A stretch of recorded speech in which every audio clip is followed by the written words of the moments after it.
everyone. Thanks for joining this talk on the challenges of hypergrowth. I'm very curious and very much looking forward to it, actually.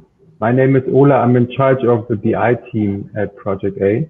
And one question that we always come across with every venture we're investing in is how to structure the data team. Because there are a million ways to do it, really.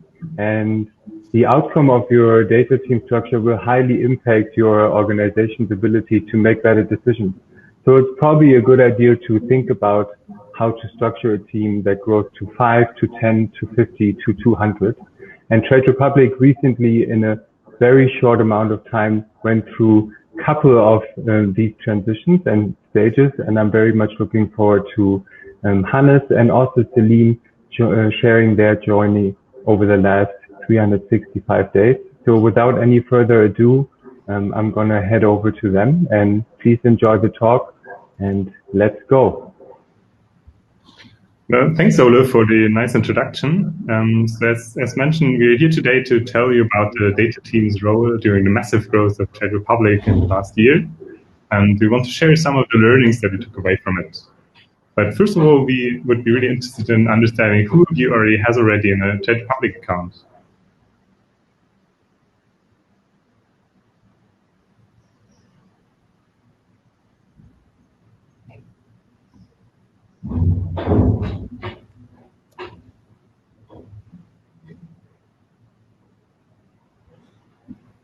All right, so there's quite some room to grow, I would say. So maybe after our talk today, we can welcome a few new citizens to the Trade Republic.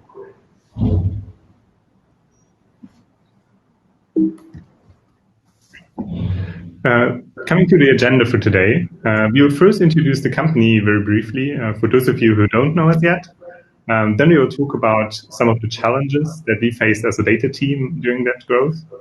And in the end, we'll wrap it up with our key takeaways in a Q&A session. We are Europe's first mobile-only broker, and we are making trading, investing, and saving with the capital markets accessible and affordable for everyone. There are two major forces here at play: our current times of low interest rates and the widespread uncertainty about retirement income.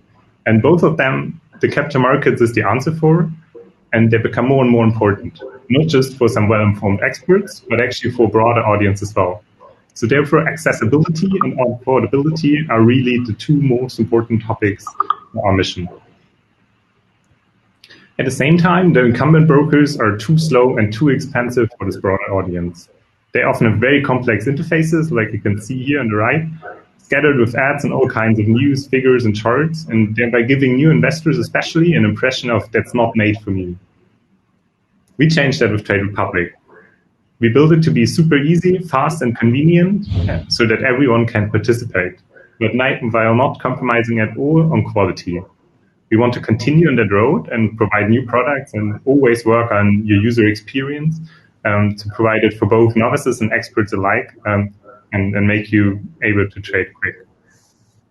When I joined Trade Republic in September 2019, 5 months after their public launch, there were 20 people working dedicatedly on this ambitious mission. The user base was already growing very fast. And then we launched a few new features like savings plans and web onboarding, and accelerated user growth further and further, even beyond our expectations. And then another thing hit, which was called Corona in February, and volatility spiked massively, and it got almost insane in terms of user growth. At the same time, Trade Republic's team really massively scaled as well, growing from just 20 people that have been at the company when I joined to more than 200 right now. For us in the data team, that meant two things: rapidly escalating data volumes when it comes to the massive amount of users that are just doing trades all day. And secondly, there's a growing number of people also in the company that just request access to that data, that want to have insights into it to just cope with the daily work. Finally, we managed to grow the data team as well, 10x, like the rest of the company, more or less. We also succeeded in attracting global top talent. So it's not just some random people, but really the world's best. One of our new senior data leaders comes from the likes of Booking.com, Airbnb, Uber, Netflix, and has more than 10 years of experience in data science there. So it's really the world's best that we're getting in the company at the moment, which is awesome. But there also have been very heavy challenges for us on that way. And these might be very interesting for other fast-growing companies as well. And that's why we are happy today to share some of our learnings with you. Project A is one of our investors and advisor, helped us especially in the early days to get things going. And that's why I'm also here today with Selim, who is now presenting the first challenge that we faced. Thanks a lot, Hannes. So my name is Selim. I'm a data project lead at Project A, and I was supporting Trade Republic for the past year. So I was in on this journey the entire time. So the first challenge I wanted to talk about is executing on a roadmap versus firefighting. So we set our plans for Q1 2020 already back in December. The focus topic was quite clear. The plan was that we were going to support marketing with improving their efficiency. And the goal in that was that we can grow sustainably. We set ourselves a plan. So first of all, we wanted to build out some automated reporting. Afterwards, build out attribution, build out more advanced reporting based on that attribution, and onboard the marketing team. And all of this in parallel with building out other core reporting entities for the business. We planned, I think, quite well, and the execution was going really smooth the first half of the quarter. But then we'll fast forward to the 24th of February. You might not remember this date, but this is the week in which the stock markets tumbled for the first time in 2020. And soon after that, as Hannes already mentioned, we experienced growth that exceeded our already impressive growth until that point. Then on Thursday morning, on that week, we got a message that was basically a prophecy that it's going to be a long day. So customer service was becoming a bottleneck. Many of you work in the startup environment, so you know that messages like this happen. And you know that in a situation like this, the delivery is not maybe tomorrow. It's basically as soon as you humanly can. So we just dropped everything and went at it straight away. Few considerations that we took into account when talking about customer service reporting. We had a tool called Zendesk for that, but there were already plans in place to replace that tool. So we didn't really want to invest too much time and effort to build out reporting on it because it just seemed counterproductive. At the same time, we really wanted to go back to our focus topic, which was marketing efficiency, because that was our goal, that was our roadmap. So our approach was pragmatic. First of all, we wanted to optimize for speed of development because we had to deliver something super fast.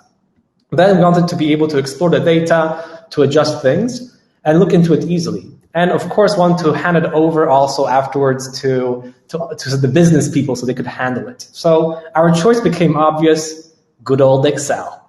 And actually, it seemed like the right choice because we managed to come up with something by the end of the day, which actually was the requirement. But then the next day came and it started with a request. Of course, what we built was not sufficient and still required several iterations, which was understandable. So even though our roadmap at the beginning was very well planned and clear, addressing this unexpected topic of customer service reporting started eating up our time and slowing down our efforts in marketing. So early the following week, management decided to turn off or rather significantly reduce the marketing spend to ease the pressure on customer service, which had to deal with all the new customers coming in. So it was very clear that we were optimizing and working on outdated company priorities. Marketing efficiency, the spends were significantly reduced. It also became clear that our solution, our pragmatic solution, was becoming unsustainable. We had to update these reports very frequently, which required some manual input. And dealing with an Excel file being sent around definitely was not the way forward anymore. So only then we actually shifted our entire focus to building out customer service reporting. And this has meant bringing the data to a data warehouse first, modeling it properly, building automated reporting, which is quite a big investment onto something that might be deprecated very soon. So what were the outcomes in the end? We did build out reporting, something we wanted to avoid because of wasting time. But this actually ended up saving us a lot of time because Zendesk is still in place today, and these reports are still being used. Secondly, the marketing spend was ramped back up to full force after several weeks. So it was expected that by then we would have the tools in place that would help the marketing team with their efficiency. But unfortunately, we didn't really deliver on our focus topic. So it took us another several weeks to be there where we wanted to be in terms of marketing getting the tools they needed. But it was not all grim though, because we did manage to solve the customer service issues. It took us a while, but we managed. Now, I would like to pause here because I'm sure that probably in the audience, there's someone that registered last March to Trade Republic. Some of these customers might have experienced slightly longer waiting times to create their accounts. So if that stopped you from creating an account, please give it another shot. Problems resolved. And as a user myself, I can definitely recommend it. But let's go back to the learning. So what did we actually learn from this? If I would boil it down to one thing, I would say be prepared to shift priorities immediately. Of course, it's not that simple. Of course, you need to be able to assess which situations actually call for this. And since this usually impacts also previously agreed topics and roadmaps, it is really paramount to communicate what impact this has on these topics to management, so they can also chip in and understand the cost and benefit ratio that they have to deal with. And this brings us to the next challenge that we face all the time, which is collaborating with a fast-changing organization. Hannes, please tell us more about it. Thanks, Dylan. There's one important thing to realize here. In a fast-growing company like ours, you're not the only one where priorities constantly shift. So this is also happening for all the other teams out there. And this is likely going to impact your situation as well. We will look at one particular example from July here. Selim was just talking about the customer service issues that we had with capacity. And when we addressed those, he also mentioned that already there were plans to switch to another tool as well. So one day the customer service lead came to us and wanted to have some reporting that we basically built for the O2 for the new tool as well once it would have been implemented. And we were getting data from the existing tool Zendesk to our data warehouse via Stitch, which is an easy-to-use integration tool for data. We assumed that the new tool probably would have something similar, and it shouldn't be a big deal. So when the customer service came to us and asked for it, we promised to actually check feasibility and were pretty certain to be able to deliver that quite soon. We talked to our engineers about it, hoping for that easy solution. And then they basically went ahead, grooming the specifications together with our customer service team. As you might already have expected, this was not that easy though. Stitch was not going to work, unfortunately, with the new tool, and we needed to build a custom API connector. The API connector that was released by the tool actually was pretty new. It was not that well documented and was still in beta phase. Still, we assembled a team of 2 data engineers and analysts to get started with it, since we deemed it a very important topic based on the previous experiences that we had with customer service. It also turned out that the data was not only getting to get to us in a more complicated way, but it was also in a slightly different format. So we also needed to do some additional transformation to make it work with our existing reports. The project team did a really good job on that and added some new connections prior to the go live. They even struggled with some small hiccup when the API was changed in the last second, just the day before we wanted to launch with the tool. It's beta stage. But the customer service team was happy in the end and all was good. But just 2 days later, we noticed we are not receiving data anymore from the new tool. And so we checked with the customer service team and we noticed that it basically had rolled back. The tool was not going to work as nice operationally, and as we had expected, and basically failed with its larger live test with more agents. What could we have done differently to mitigate that?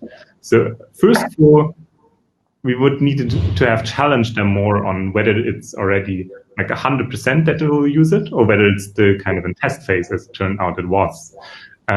Based on the answer, we could have probably spent a bit more lighter resources on it and just got some reports rolling before fully implementing the full solution.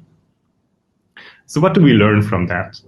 The core thing is, if you see projects getting out of bounds, you can't shy away from really stopping the project entirely, or at least significantly reduce the resources that you invest into that. And to be able to make that call, you should always explain very, very detailed to your stakeholders what estimated efforts you have on your side. Also, you need to make sure that this corresponds to the foreseeable lifetime that the product you're working with will be used. And this can be surprisingly short in a fast-growing organization. The two data engineers that worked on it actually were very scarce resources at that time in our company. So we could definitely have used them very differently for things that are also very important. And Selim will now talk about some of the challenges that are especially in their area, which is planning planning for the infrastructure for this uncertain scale. Yeah, thanks, Hannes. So imagine this. It's a lovely sunny morning, mid-June. The lockdown and corona restrictions have eased a bit. The markets are doing great. You're looking forward to a nice week ahead. Then you realize the ETL did not run through due to memory issues. Again. So company reports are not up to date. And I think when that happens, you know that if this becomes a repeating issue, it's killing your productivity, and it's a signal of much bigger issues that you have to address. But in order to better understand how we got here, we would have to go back 6 months to December 2019. So when we approached the topic of data infrastructure for the first time at Trade Republic, there was not much in place, except maybe for the idea that they want to become this data-driven company, truly data-driven. So there was some basic reporting done with Redash on top of read replicas of a production database, but that would be about it. A long path forward for a proper setup. So just for some context, we had quite low data volumes. We had a one-person data team, which was Hannes over here, and no real data infrastructure. So based on this, we came up with the guiding principles of data infrastructure implementation. First of all, we wanted to build lean. We wanted to avoid embarking on a long journey on implementing infrastructure that would lead us to nowhere. We wanted to just show value and deliver insights and benefits to the decision makers early. And this would be through giving them access to data exploration, to new automated reports, and so forth. And by doing that, we wanted to generate buy-in that we will be able to convince management to keep investing into data infrastructure and keep investing in the data team so we could grow our resources. So because of that, we decided for a very pragmatic approach. We planned for an MVP that we could actually build out within several weeks. So we used Stitch to, as Hannes already mentioned, we used Stitch to import the data into the data warehouse, which was in PostgreSQL. We used Mara on top to do all the transformations, and Metabase to do data exploration and visualizations. Now, why did we go this way? First of all, this is a low-cost and fast implementation solution. So we know we could get it up and running fairly fast and didn't require many sign-offs due to budgets. Secondly, we were building for a team of 40, so it seemed completely sustainable. With this setup, we actually believed we could grow the data 15 to 20x without any major issues in terms of performance. So we were safe for at least a year, if not more. We believed that by that time, we would actually get a team in place. So with the additional capacity from the additional team, we will be able to migrate to a more advanced infrastructure together with them. Right? But then you must wonder, so what happened? Well, hypergrowth happened, and things were not as we expected. Within 6 months, our growth exceeded expectations on every front. Targets for 2020. We achieved them in Q1. So we moved the plans for raising a Series B 12 months in timeline. People went literally crazy about the product, and the data volumes grew exponentially, beating our most optimistic expectations. Hiring, within 6 months, the team was 3x what it was when we were planning this. And we had 120 data-hungry Trade Republicans to serve. In the meantime, we managed to onboard and hire one data engineer, so we could barely keep up with the needs of the organization. Now, that growth in data volumes, it had its toll on our lean setup. The ETL started failing due to constant memory shortages, and the team spent significant time on making sure that we deliver data on a daily basis. There's additional growth questions that pop up in this phase and required ad hoc analyses, which basically ate up the remaining time we had on our hands. Now, we could feel that we were getting stuck because of our own success. So the data engineer is putting out fires. The analysts are keeping up the data warehouse development, but they build partly inefficient ETL. So we have more issues with memory. And this closes this vicious cycle in which we got stuck. It became very clear to us that doing things like this is not sustainable anymore. So we have to stop for a moment and really rethink, how do we want to proceed from here? So how did we get out of this conundrum? First of all, we fortunately managed to get more resources. One new data engineer literally started from one week to another. And additionally, we increased our support from Project A. Secondly, we then had capacity to actually implement additional technology, which was Terraform in this example. That would help us with managing servers and reduce the time we spent on DevOps. But also we planned for a different and new future. So this is a target picture that we actually wanted to implement. So here you can see the new updated target picture for the infrastructure of the data team. As you can see, it's far, far more complex than what we initially planned. If you would like to help us build towards this picture, reach out to Hannes. I think that over here there's a lot of things to be learned. First of all, if I'll boil it down to two, first one would be that we have to review your assumptions regularly. In the context of hypergrowth, technical assumptions, roadmaps, plans, all of this has to be checked if it still holds up in the ever-changing realities. Secondly, pull in additional resources to escape a vicious cycle, if you can, of course. At the speed at which we were going, we would not be able to sacrifice neither the short-term needs nor the long-term stability. So that extra boost was really, really worth it. Fortunately for companies in our portfolio, we're always there to offer a helping hand. Right, Hannes? Yeah, exactly. Thanks. That's totally right. So that's why we now talk about a field where we could probably have had some more help from Project A here and there, or should have asked for more, which is hiring. So hiring a team, especially against uncertain needs, if you're not certain about what you really will need in the long run. We are now back in July when the company was growing very heavily in terms of the overall team size, and all the new joiners basically started asking questions, needing data insights for their day-to-day work. Generally, this is super great because we want them to work data-driven. So there was a good basis for it, but we just really didn't have the capacity back then to handle all of that. So the natural question was here, why didn't you just hire more people? And yeah, that sounds quite easy, right? In the end, you just need to find a bunch of good people and get them up to speed quickly.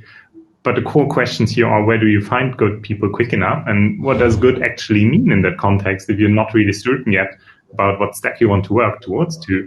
And even if you do find some, then how do you make sure that they are productive within a short time? The first thing we needed to do in that phase was basically the planning. So how many people do we need in the mid and long run? We planned ahead based on kind of the plan that we had at each time, and also included some buffer. But as you have been told already, we continuously outperformed our own plans, and that made it a lot more complex to really go behind our targets there. So the plan often was behind our actual requirements already. We mostly managed to sign the people that we wanted to have, though during these time frames. But signing doesn't mean they're being productive. There are often 3-month notice periods, and you also need to properly onboard people before they're running. So while we were already short in terms of like what we planned for the actual needs that we had, we even fell short of that too short plan when it came to people actually being productive. So we mostly had signed the people, but they were not just there yet. So we were mostly missing exactly those few people that we were waiting for, sometimes for a few months, to join, and really didn't have the capacity often about that stuff. So to onboard the right people, our plan was basically to go in with a very wide funnel and then filter out the people step by step. After sourcing through employee referrals, inbound, and LinkedIn sourcing, we interviewed quite a lot and had around 20 first-round interviews per role. We then narrowed that down with a very tough tech challenge and followed up with a technical interview, which surprisingly many people didn't really fulfill to our requirements, but we still mostly had one or two very good choices in the end. The whole process was very time-consuming and really ate up a lot of our capacity that was already heavily constrained by the overall challenges of the team. But we did manage to get in some really good people, and we're really happy with them over time. But it was really intense, so that's important. So what are the learnings that we generated from these experiences? So first of all, hiring takes a lot of time. Lead times are often 4 to 5 months because of notice periods, and you just need to get the signage and all that.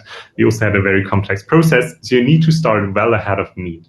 And since you don't know the need yet, especially in our hypergrowth mode, it's important to be very, very generous with the plan. So you will need the capacity in the end. That's why you sometimes just better have 5 candidates that are 90% instead of just 2 that are fitting your needs 100%. But certainly, we declined some people that were not 100%, and that certainly was not the best decision. They could certainly have added some really good value towards our goals, and we would probably have mitigated some of the problems that we talked about earlier if we just had accepted a few more people that we're not so certain about. Worse yet, we even declined some of the candidates that we liked, actually, just because for the role that we were actually hiring for, we just had a better fitting candidate. You should never do that in hypergrowth, actually, because when you're going that fast, by the time they are here, which is often just in 3 or 4 months' time, you will definitely have work for them anyways. So that's one of the big learnings that we have. Like, if you have 2 candidates for a role that both fit, then just hire both of them if you know you're growing super quick. And yeah, in the end, there's just so much work you don't know even yet. To wrap it up, Selim will now take over for some key considerations how to measure this success. Yes. So if there's one thing that you're supposed to take away from this session, it would be that hypergrowth is really about grasping the opportunity, maximizing the opportunity to the fullest. And that time is your most valuable resource, as you probably realized as it repeated throughout. Now, what does it actually mean to maximize the opportunity? Well, let me explain it with an example, which would be the opposite. So the opposite side of the equation, which is opportunity cost. Let's take the example of marketing budgets. As you grow, you spend more to keep up with the growth. You can implement, let's say, a project that would help you with increasing your marketing efficiency by, let's say, 5%. So let's say you need to delay this project by 1 month due to lack of capacity, other priorities, by 1 month. Your monthly marketing budget in the month by which you delayed is 1 million euros. So delaying this project by a month would cost you 50,000 euros as an opportunity cost. The problem in hypergrowth is that the next month, your marketing budget can be 1.5 million euros. So your opportunity cost increases very dynamically over time. And this example of marketing budget is applicable to every single aspect of the business: product, data, operations, you name it. So management has to constantly take decisions that would either reduce the cost or create even more opportunities. It's just an endless balancing act of the right decisions to be made. Hannes, maybe you can summarize what we have here.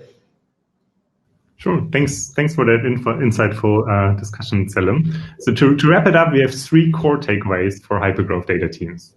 The first one is hire fast. Be aggressive about your resources, even if you don't have the immediate need in mind. They will arise much, much quicker than you think. Second, be flexible. There will often be the case where you will just need to drop everything from one moment to the other. Also communicate it to the team, because they're not going to expect that, and it's very important that they're on the same side when you're going that fast. It's also not the fault of the other teams either. And certainly use whatever experts you can talk to. You can experiment with new tech. You can't really experiment with new tech or innovative approaches because you just simply can't afford to fail. Ask others that have gone through it, and also ask several people, because you also don't want to rely on just one person to be wrong. So thank you. I hope every one of you enjoyed our talk and are taking away some useful insights from it. And we are now happy to have a chat about that also independently anytime. So we will show our my LinkedIn profile as well as my email address on the next slide. So whenever you feel you want to reach out, please do that.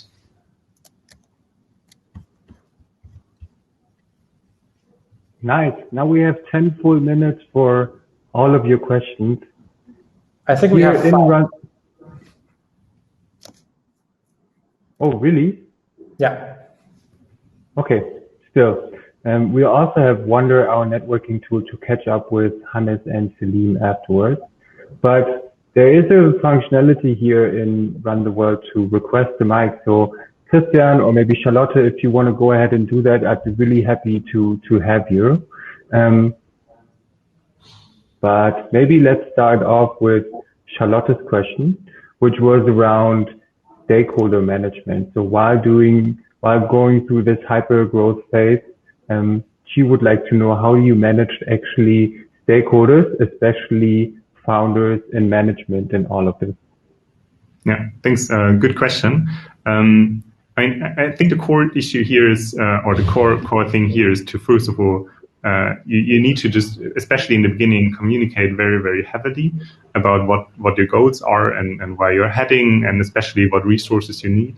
I think that's just something that you really need to put, especially in such a situation where you're growing super, super quick. You just need to put that in front of decision makers like every now and then, just because there's so many things that are asking for priority that it's really important to be like top of mind, like every other week.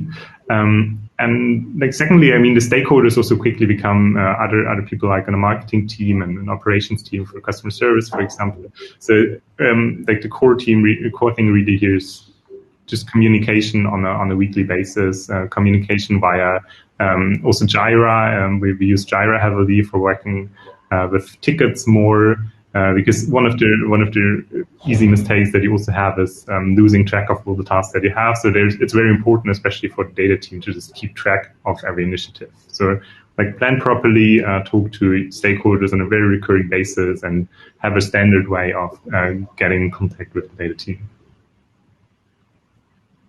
Picking up on this, maybe a question from my side, since we do still have some time. Do you think that it's possible to actually reflect well in Jira everything that is going on within the data team? So can you basically put all major initiatives, requests, and so on into tickets, or does it only reflect some of the reality of what's going on?